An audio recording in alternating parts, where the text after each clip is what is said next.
Hello guys, I am Manasi. Welcome to my YouTube channel. അപ്പോൾ ഞാൻ ഇന്ന് വന്നിരിക്കുന്ന LBSൻ്റെ കുറച്ച് അപ്ഡേറ്റ്സ് ഷെയർ ചെയ്യാൻ വേണ്ടിയിട്ടാണ്. ഞാൻ കഴിഞ്ഞ ദിവസം ഇട്ട് വീഡിയോയുടെ ഇടയിൽ ഒരുപാട് ഡൗട്ട്സ് വന്നായിരുന്നു. എത്ര അലോട്ട്മെൻറ്റ് ഉണ്ടാവും, കറക്ഷൻ ടൈം എപ്പോഴാണ്, സ്പോട്ട് അലോട്ട്മെൻറ്റ് ഉണ്ടെങ്കിൽ നമ്മളെങ്ങനെ അറിയും, അങ്ങനത്തെ കുറേ അധികം കാര്യങ്ങളും പിന്നെ കുറച്ച് ലേറ്റസ്റ്റ് അപ്ഡേറ്റ്സുമാണ് ഞാൻ ഈ വീഡിയോയിൽ പറയാൻ പോകുന്നത്.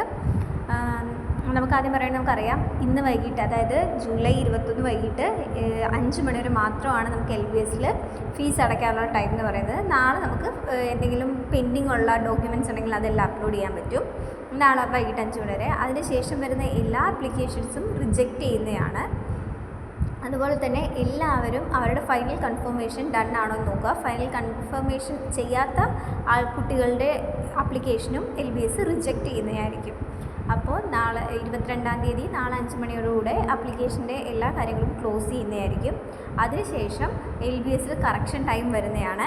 22-ാം തീയതിക്ക് ശേഷം തരുന്ന ആ കറക്ഷൻ ടൈമിനുള്ളിൽ തന്നെ നമുക്ക് എന്തെങ്കിലും കറക്ഷൻ ഉണ്ടെങ്കിൽ അത് ചെയ്യാം. അതായത് നമുക്ക് കറക്ഷൻ ഉണ്ടെങ്കിൽ റിമാർക്സ് എന്ന് പറഞ്ഞിട്ട് ഒരു കോളത്തിൽ നമ്മുടെ കറക്ഷൻ എന്താണെന്ന് കാണിക്കും. അപ്പോൾ നമുക്ക് നമ്മുടെ യൂസർ നെയിമും പാസ്വേഡും എല്ലാം യൂസ് ചെയ്തിട്ട് ആ ഒരു കറക്ഷൻ എന്താണെന്ന് വെച്ചാൽ അത് തിരുത്താൻ ഉള്ള ടൈമാണത്.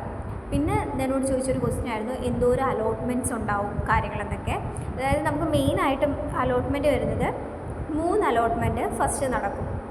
അതായത് റാങ്ക് ലിസ്റ്റ് പബ്ലിഷ് ചെയ്ത് പെട്ടെന്ന് തന്നെ ആദ്യത്തെ അലോട്ട്മെൻറ്റ് വരും, രണ്ടാമത്തെ അലോട്ട്മെൻറ്റ് വരും, മൂന്നാമത്തെ അലോട്ട്മെൻറ്റ്. ഈ 3 അലോട്ട്മെൻറ്റ് നടന്നതിന് ശേഷമായിരിക്കും നമ്മൾ കോളേജിൽ ജോയിൻ ചെയ്യാൻ പോകുന്നത്.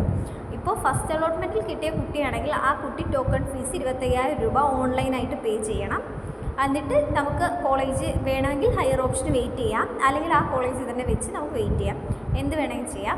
അങ്ങനെ സെക്കൻഡ് അലോട്ട്മെൻറ്റും തേർഡ് അലോട്ട്മെൻറ്റും കഴിഞ്ഞതിന് ശേഷം ഒരു തരുന്ന ടൈമിൽ തന്നെ നമ്മൾ മുഴുവൻ ഫീസും അടച്ച് ഒരു കോളേജിൽ ജോയിൻ ചെയ്യേണ്ടതാണ്. എന്നിട്ട് ഇനി നമുക്ക് കോളേജ് ഹയർ ഓപ്ഷൻ കൊടുക്കണമെന്നുണ്ടെങ്കിൽ നമുക്ക് ആ 3 അലോട്ട്മെൻറ്റും കഴിഞ്ഞ് അവിടെ നിന്ന് NOC മേടിക്കേണ്ട ഒരു സാഹചര്യമാണെങ്കിൽ നമ്മൾ NOC മേടിച്ച് നമുക്ക് മറ്റ് അലോട്ട്മെൻറ്റ്, അതായത് 3ാമത്തെ അലോട്ട്മെൻറ്റ് കഴിഞ്ഞ് വരുന്ന സ്പെഷ്യൽ സ്പോട്ട് അലോട്ട്മെൻറ്റുകളിൽ വരെ നമുക്ക് എന്ത് ചെയ്യാൻ പറ്റും, നമുക്ക് ഇഷ്ടമുള്ള കോളേജുകളിലോട്ട് മാറാനുള്ള ഒരു അവസരം ലഭിക്കുന്നുണ്ട്. മെയിനായിട്ട് വരുന്ന ഈ 3 അലോട്ട്മെൻറ്റ്, അതിനുശേഷം സ്പെഷ്യൽ അലോട്ട്മെൻറ്റ്സ്, സ്പോട്ട് അലോട്ട്മെൻറ്റ്സ്. ഈ സ്പെഷ്യൽ അലോട്ട്മെൻറ്റ്സ് തന്നെ NRI കോട്ടയിലോട്ടുള്ളത് നടക്കുന്നുണ്ട്. അതുപോലെ തന്നെ SC ST OEC വിഭാഗങ്ങൾക്കുള്ള സ്പെഷ്യൽ അലോട്ട്മെൻറ്റ്സ് ഉണ്ട്, സ്പോട്ട് അലോട്ട്മെൻറ്റ്സ് ഉണ്ട്. ഈ സ്പെഷ്യൽ അലോട്ട്മെൻറ്റിലും സ്പോട്ട് അലോട്ട്മെൻറ്റിലെല്ലാം ഫില്ലാവുന്ന സീറ്റ് എന്ന് പറയുന്നത് ബാക്കിയുള്ള വളരെ കുറച്ച് സീറ്റുകളായിരിക്കും. ഏകദേശം മുഴുവനായും ഒരു 15 മുതൽ 18 അലോട്ട്മെൻറ്റ് വരെ LBSൽ നടക്കുന്നുണ്ട്. ഇത്രയും അലോട്ട്മെൻറ്റിനുള്ളിൽ തന്നെ എല്ലാ സീറ്റും ഫില്ലാവുന്നതായിരിക്കും. ഇത്രയും കാര്യങ്ങളാണ് അലോട്ട്മെൻറ്റിനെ പറ്റി പറയാനുള്ളത്. ഇനി നിങ്ങൾ ഫീസ് 24,000 രൂപ അടച്ചെങ്കിൽ മാത്രമേ നിങ്ങൾക്ക് അലോട്ട്മെൻറ്റിൽ തുടരാനാവുള്ളൂ. അതുപോലെ തന്നെ NRI കോട്ട് ചൂസ് ചെയ്യാനിരിക്കുന്ന ആൾക്കാരാണെങ്കിൽ എല്ലാ സർട്ടിഫിക്കറ്റ്സും ഉണ്ടെങ്കിൽ മാത്രമേ NRI കോട്ട് ചൂസ് ചെയ്യാവുള്ളൂ.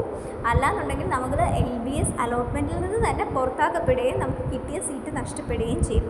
എല്ലാ ഡോക്യുമെൻറ്റ്സും കാര്യങ്ങളും ഉണ്ടെന്ന് ഉറപ്പുവരുത്തിയതിന് ശേഷം മാത്രം നിൽക്കുക.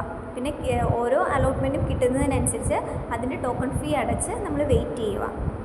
അല്ലെങ്കിൽ ആ കോളേജിൽ ജോയിൻ ചെയ്തിട്ടാണെങ്കിലും നമുക്ക് ഹയർ ഓപ്ഷൻ വെച്ച് വെയിറ്റ് ചെയ്യാവുന്നതാണ്. അപ്പോൾ ഇന്നത്തെ വീഡിയോ ഇത്രയേ ഉള്ളൂ. ഇനി എന്തെങ്കിലും ഡൗട്ട് ഉണ്ടെന്നുണ്ടെങ്കിൽ ചോദിക്കാം. അടുത്തൊരു വീഡിയോ ആയിട്ട് പിന്നെ കാണാം.